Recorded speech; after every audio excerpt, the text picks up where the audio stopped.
ভাবতে পারছো, 1 পোয়া করে দুধ আনা হয় বাড়িতে। এখন বাড়িতে কেউ দুধ খায় না।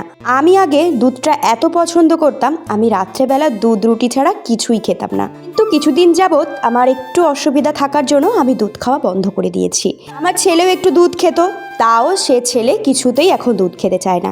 2-3 দিনের দুধ জমিয়ে 2-3 দিন আগে একটু পিঠে পুলি করেছিলাম, আবার সেই 2-3 দিনের দুধ জমে গেছে। তার মধ্যে তোমাদের দাদাভাইকে বলেছিলাম 1 প্যাকেট আমুল দুধ নিয়ে আসো, তাহলে কিন্তু এই জিনিসটা খেতে আরও বেশি ভালো লাগবে। তোমরা নিশ্চয়ই বুঝেই গেছো আমি কি বানাবো। আজকে আমি বানাবো গাজরের হালুয়া। এটা আজকে আমি ফার্স্ট টাইম বানাচ্ছি।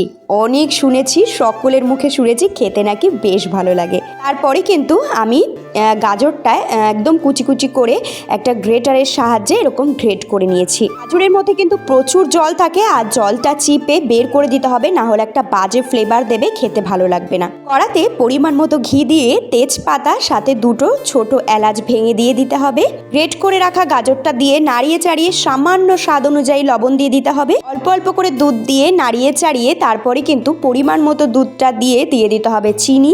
তারপরে কিছু ড্রাই ফ্রুটস তোমরা দিতে পারো। আর এদিকে কিন্তু আমার গাজরের হালুয়াটা রেডি হয়ে গেছে, আর আমি এদিকে গাজরের হালুয়া নিয়ে চলে এসেছিলাম বাপের বাড়িতে।